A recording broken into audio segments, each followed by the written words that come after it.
નમસ્કાર મિત્રો, હું રાજેશ ભાસ્કર આપ સૌનું યુટ્યુબમાં આપણી આ ચેનલ પર સ્વાગત કરું છું. મિત્રો, આજે આપણે તારીખ 23 જાન્યુઆરી 2025ના કેટલાક મોસ્ટ ઇમ્પોર્ટન્ટ કરંટ અફેર અને અગાઉની પરીક્ષામાં પૂછાયેલા કેટલાક ઇમ્પોર્ટન્ટ પ્રશ્નો વિશે ડિટેલમાં ચર્ચા કરીશું, જે આપને આવનારી પરીક્ષા માટે ખૂબ જ ઉપયોગી સાબિત થશે. તો મિત્રો, આપ આ ચર્ચા સાથે જોડાઈ રહેજો અને વિડીયોને પહેલેથી લઈને છેલ્લે સુધી પૂરેપૂરો જોવાનો આગ્રહ રાખજો. તો ચલો મિત્રો, શરૂ કરીએ. શરૂઆત કરતાં પહેલાં જણાવી દઉં કે જો તમારે આપણી આ યુટ્યુબ ચેનલને સબસ્ક્રાઈબ કરવાનું હજી પણ બાકી હોય તો ચેનલને સબસ્ક્રાઈબ કરજો, નોટિફિકેશન બેલ આઇકોનને પ્રેસ કરીને. અને જો તમને આ વિડીયો પસંદ આવે તો વિડીયોને લાઈક કરજો અને તમારા જેટલા પણ મિત્રો છે એ બધા મિત્રો જોડે આ વિડીયોની લિંકને શેર કરજો. તો શરૂઆત કરીએ. સૌપ્રથમ જોઈશું અગાઉની પરીક્ષામાં પૂછાયેલા સામાન્ય વિજ્ઞાનના પ્રશ્નો, જેના જવાબો તમારે મને કમેન્ટ બોક્સમાં લખીને જણાવવાના છે. અને વિડીયોના લાસ્ટમાં જ્યારે હું તમને આ દરેક પ્રશ્નોના જવાબ જણાવું ત્યારે તમારે ચેક કરવાનું છે કે તમે આપેલા પ્રશ્નોના જવાબમાંથી કેટલા પ્રશ્નોના જવાબ સાચા છે.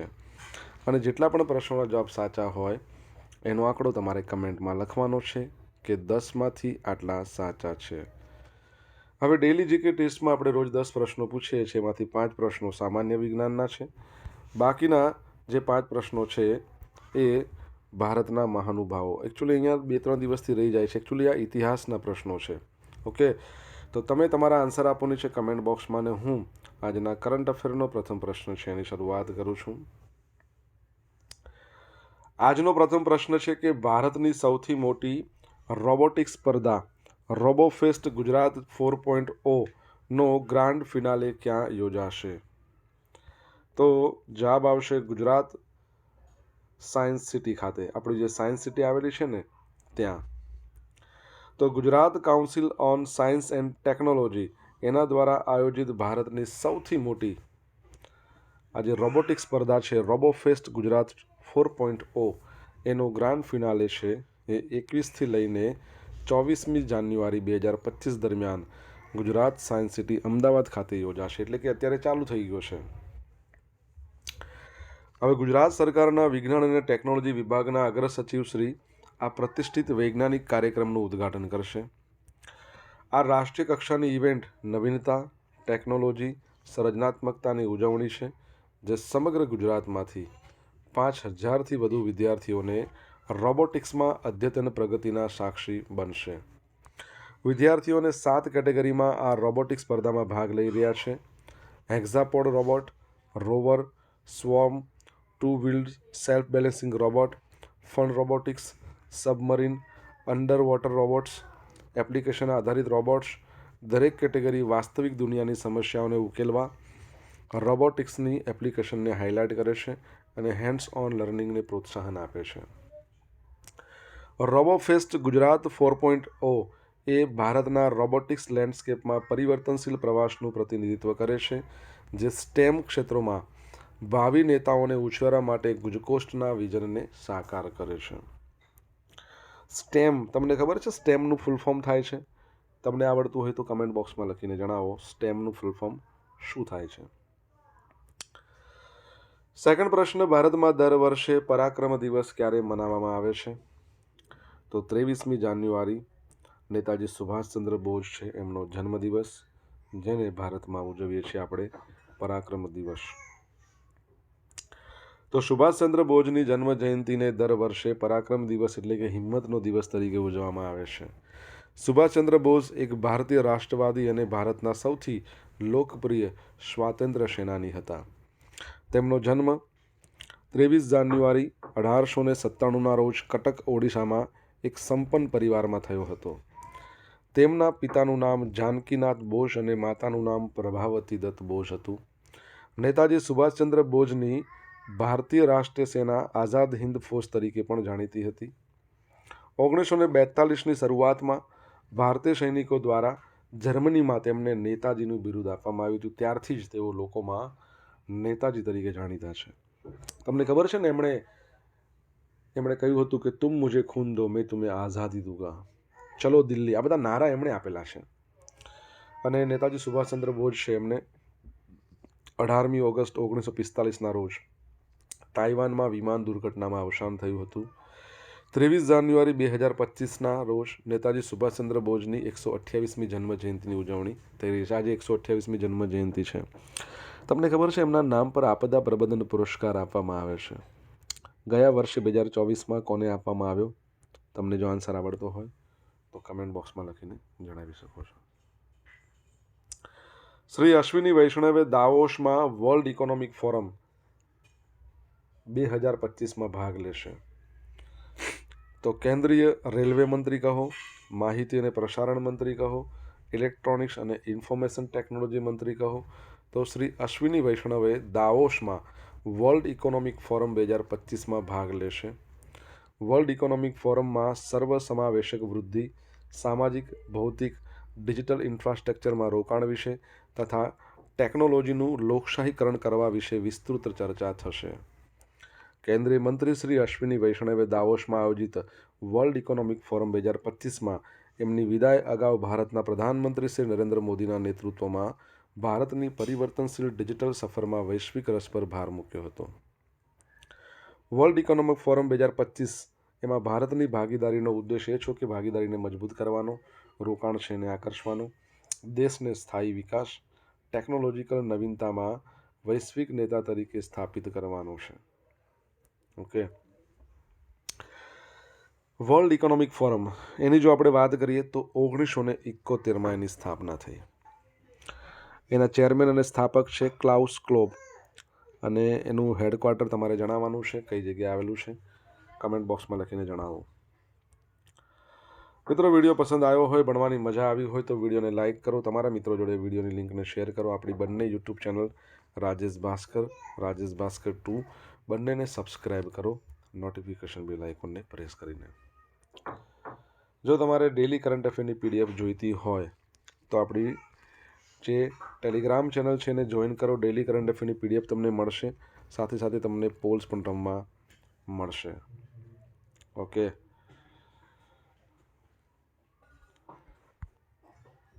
આ વર્ષે મહિલા અને બાળ વિકાસ મંત્રાલય બેટી બચાવો બેટી પઢાઓ યોજનાની કેટલામી વર્ષગાંઠની ઉજવણી કરી રહ્યું છે?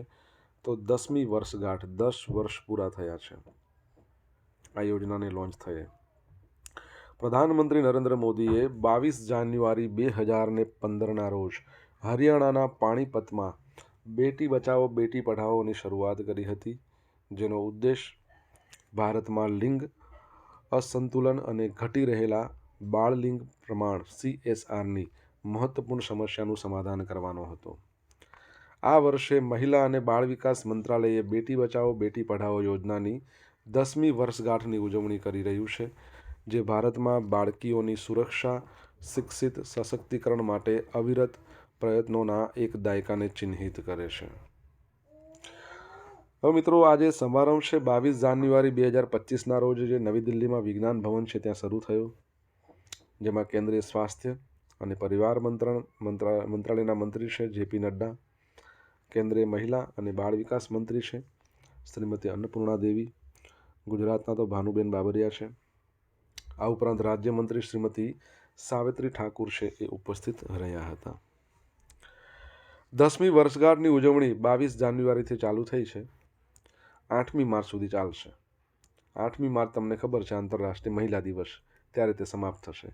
હવે અહીંથી એક પ્રશ્ન તમારા માટે કે ભારતમાં રાષ્ટ્રીય મહિલા દિવસ ક્યારે મનાવવામાં આવે છે? તમને આન્સર આવડે તો કમેન્ટ બોક્સમાં લખો. આ કાર્યક્રમમાં મિશન વાત્સલ્ય, મિશન શક્તિ પોર્ટલની શરૂઆત એ પણ કરવામાં આવશે. બરાબર છે, આગળ વધીએ.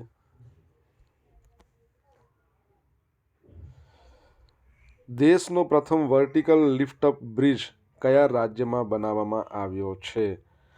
તો જવાબ આવશે તમિલનાડુમાં. કઈ જગ્યાએ? તમિલનાડુમાં બનાવવામાં આવી રહ્યો છે. તો ભારતના પવિત્ર તીર્થ સ્થળ રામેશ્વરમને ટ્રેન મારફત જોડતા દેશના પ્રથમ વર્ટિકલ લિફ્ટઅપ પમ્બન બ્રિજનું રિકન્સ્ટ્રક્શન પૂર્ણ થયું છે. બ્રિટિશ કાળ દરમિયાન 1914માં આ પમ્બન બ્રિજનું નિર્માણ થયું હતું, પરંતુ તેનો અમુક ભાગ છે ને એ જર્જરિત થઈ ગયો અને ખામી સર્જાતા 2022માં આ ટ્રેન બ્રિજ છે એને સમારકામ અર્થે બંધ કરવામાં આવ્યો અને હવે સમારકામ પૂરું થઈ ગયું છે. નવો બ્રિજ છે ને એ 100 વર્ષ સુધી સુરક્ષિત રહેશે. એનું આયુષ્ય 100 વર્ષનું કહેવામાં આવ્યું છે. હવે શ્રીલંકાની અંદર આવેલું છે હમ્બનટોટા. હવે હમ્બનટોટામાં ચાઇના છે ને એ અમુક ઇન્ફ્રાસ્ટ્રક્ચરનું નિર્માણ કરી રહ્યું છે, જેથી પમ્બન બ્રિજ તૈયાર થઈ જતા હવે હમ્બનટોટા પર ચીનની ગતિવિધિઓ પર નજર રાખી શકાશે. 1988 સુધી મંડપમ અને રામેશ્વરમ વચ્ચે એકમાત્ર ટ્રેન કનેક્શન પમ્બન બ્રિજ હતું. પછી શું થયું તો અન્નાઈ ઇન્દિરા ગાંધી રોડ બ્રિજ નામનો એક બ્રિજ પુલ નજીક બનાવવામાં આવ્યો. હવે મંડપમ અને રામેશ્વરમ એ બંને વચ્ચે 20 કિલોમીટરનું અંતર છે. રામેશ્વરમમાં અત્યંત પૂર ઝડપે વહેતી જે હવાઓના આંકલન કરતું સિગ્નલ પણ મૂકવામાં આવ્યું છે. વિન્ડ સ્પીડ સિગ્નલ 50 કિલોમીટરથી વધુ સ્પીડે ચાલતી હવા અંગે માહિતી આપશે, તેથી તુરંત જ ટ્રેન અટકી જશે. આ બ્રિજની લંબાઈ 2.2 કિલોમીટર છે, જે સમુદ્ર તટથી 22 કિલોમીટરની ઊંચાઈએ સ્થિત છે. બરાબર, તો એ બાબત પણ યાદ રાખજો. ઓકે, તમને ખબર છે આપણે રિસન્ટલી ભણ્યા હતા ભારતની અંદર પ્રથમ સમુદ્ર પર જે ગ્લાસ બ્રિજ હોય, કાચનો બ્રિજ, એ કન્યાકુમારીમાં બનાવવામાં આવેલો છે. 2 સ્થળોને જોડે છે. એ તમારે નામ કહેવાના છે, આન્સર આવડે તો કહો. રિષભ પંતને લખનઉ સુપર જાયન્ટના ટીમનો કેપ્ટન બનાવવામાં આવ્યો છે. અગાઉ રિષભ પંત છે ને દિલ્હી કેપિટલ્સ તરફથી રમતા અને તે દિલ્હીના કેપ્ટન પણ રહી ચૂક્યા છે. લખનઉ સુપર જાયન્ટ એના કેપ્ટન કોણ હતા પહેલાં? KL રાહુલ. અને લખનઉ સુપર જાયન્ટે ભારતના વિકેટકીપર બેટ્સમેન રિષભ પંતને 27 કરોડ રૂપિયામાં એટલી હરાજીમાં ખરીદો છે. IPLની વાત ચાલી રહી છે. તમારા માટે પ્રશ્ન છે, વુમન્સ પ્રીમિયર લીગ એનું 3જું સંસ્કરણ આ વર્ષે ચાલુ થશે. પહેલું સંસ્કરણ કોણે જીત્યું હતું? Mumbai Indians. Second royal Challengers Bengaluru. આ 3જું સંસ્કરણ છે એ કયા દિવસથી, કઈ તારીખથી શરૂ થવાનું છે? કમેન્ટ બોક્સમાં લખીને જણાવો. મિત્રો, સોશિયલ મીડિયાની માધ્યમથી તમે મારી જોડે કનેક્ટ રહી શકો છો. મારું ઇન્સ્ટાગ્રામ આઈડી છે rajesh.i.bhaskar, મારું ફેસબુક આઈડી છે RI ભાસ્કર અને મારું ટેલિગ્રામ આઈડી છે રાજેશ ભાસ્કર. અહીંયા તમને ડેલી કરંટ અફેરની PDF મળશે અને પોલ્સ પણ રમવા મળશે. જો ભણવાની મજા આવી હોય તો વિડીયોને લાઇક કરો, તમારા મિત્રો જોડે વિડીયોની લિંકને શેર કરો, ચેનલ સબસ્ક્રાઈબ કરવાની બાકી હોય તો સબસ્ક્રાઈબ કરો, નોટિફિકેશન બેલ આઇકોનને પ્રેસ કરીને. તાજેતરમાં કોની અધ્યક્ષતામાં Indian institute of public health Gandhinagar દ્વારા આયોજિત હેલ્થ ડિપ્લોમસી અંગે સંવાદનો પ્રારંભ થયો? તો આપણા ગુજરાતના જે 17મા નંબરના CM છે શ્રી ભૂપેન્દ્રભાઈ પટેલના હસ્તે. તો મુખ્યમંત્રી ભૂપેન્દ્ર પટેલ છે એમણે વિદેશ મંત્રાલયના પોલિસી પ્લાનિંગ અને રિસર્ચ ડિવિઝનના નેજા હેઠળ રાજ્ય સરકારના આરોગ્ય પરિવાર કલ્યાણ વિભાગ તેમજ Indian institute of public health Gandhinagar દ્વારા આયોજિત હેલ્થ ડિપ્લોમસી અંગે સંવાદનો પ્રારંભ કરાવ્યો હતો. આ સંવાદનો મુખ્ય હેતુ ગ્લોબલ સાઉથ દેશોમાં ભારતીય નીતિઓ અને શ્રેષ્ઠ પ્રણાલીઓના સંભવિત યોગદાન પર ચર્ચા મંથન કરવાનો છે. આરોગ્ય સુરક્ષા વધારવા, ગરીબી ઘટાડવા, સમાનતા વધારવા માટે ગ્લોબલ સાઉથ દેશો વચ્ચે પરસ્પર સહયોગ સહિતના વિવિધ આરોગ્ય મુદ્દાઓ પણ આ સંવાદમાં ધ્યાનમાં કેન્દ્રિત કરવામાં આવ્યા હતા. ભારત સરકારની થિંક ટેન્ક સંસ્થા નીતિ આયોગના સસ્ટેનેબલ ડેવલપમેન્ટ ગોલ્સમાં ગુજરાત સતત 2 વર્ષથી સારું સ્વાસ્થ્ય અને સુવિધાઓની શ્રેણીમાં પ્રથમ ક્રમે છે. રાજ્ય સરકારના આ પ્રયાસોના કારણે ગુજરાતના મેડિકલ ટુરિઝમનો વિકાસ દર 33% વધ્યો છે. આ વિકાસ દર રાષ્ટ્રીય સ્તરે મેડિકલ ટુરિઝમ વિકાસ દર કરતાં 13%થી વધારે વધુ છે. ઓકે, વિદેશ મંત્રાલયનું પોલિસી પ્લાનિંગ. તમને ખબર છે ને આપણા વિદેશ સચિવ કોણ છે? વિક્રમ મિશ્રી. વિદેશ મંત્રી કોણ છે? તમે જણાવો કમેન્ટ બોક્સમાં લખીને, જો આન્સર આવડતો હોય તો. રાષ્ટ્રીય ઇસ્પાત નિગમ લિમિટેડ એ ફરી શરૂ કરવા, જેનું નામ છે વાઇઝેક સ્ટીલ તરીકે પણ ઓળખાય છે. આર્થિક બાબતોની કેબિનેટ સમિતિ છે CCEએ એણે 11,440 કરોડ રૂપિયાના પેકેજને મંજૂરી આપી છે. હવે આંધ્રપ્રદેશની RINL દેશની સ્ટીલ ક્ષેત્રની એક મહત્વપૂર્ણ કંપની છે, જો એ વાઇઝેક સ્ટીલ તરીકે ઓળખાય છે. આ પેકેજની મદદથી RINLના તમામ કર્મચારીઓ તેમજ આર્થિક પ્રવૃત્તિઓ સાથે જોડાયેલા તમામ લોકોને ખૂબ જ ફાયદો થશે. બરાબર છે. RINLની વાત કરીએ તો 1982માં એની સ્થાપના થઈ. વાઇઝેક એટલે કે વિશાખાપટ્ટનમ છે ત્યાં તેનું હેડક્વાર્ટર છે. તમારે એના ચેરમેન અને મેનેજિંગ ડિરેક્ટર કહેવાના છે. કમેન્ટમાં લખીને જણાવવાના છે.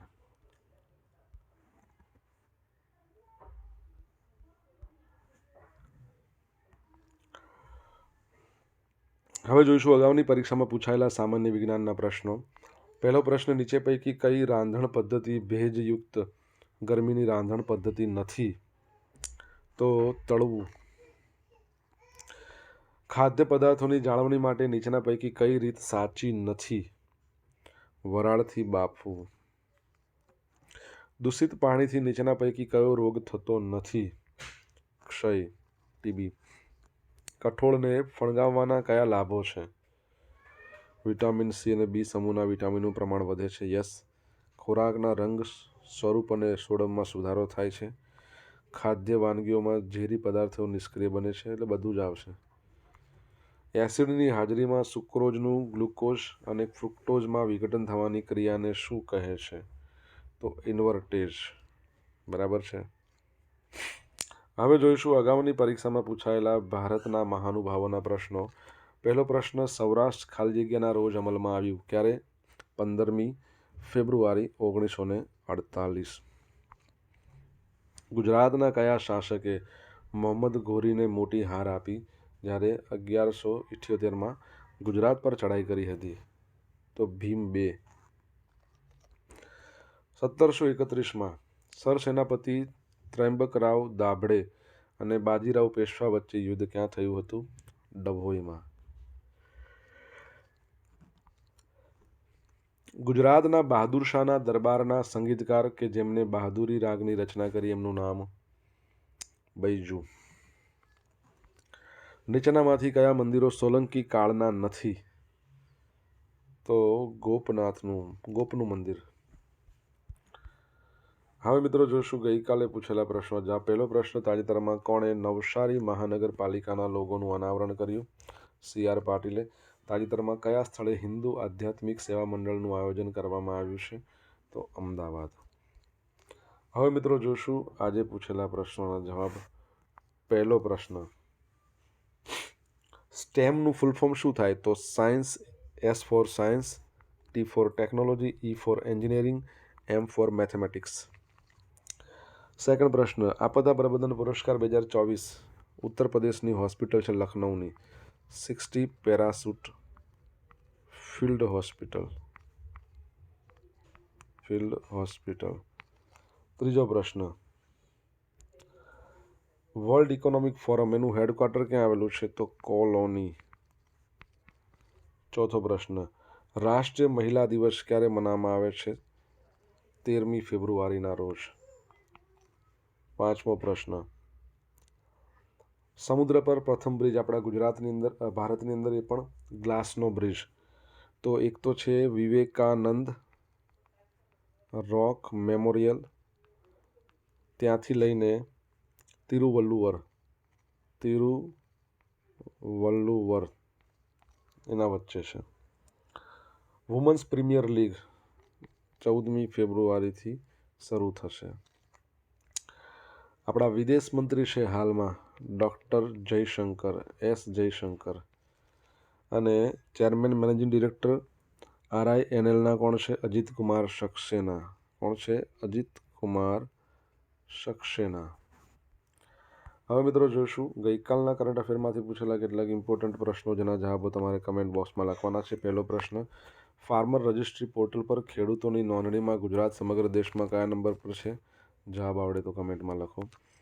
સેકન્ડ પ્રશ્ન, તાજેતરમાં CRPFના નવા ડિરેક્ટર જનરલ તરીકે કોની નિમણૂક થઈ છે?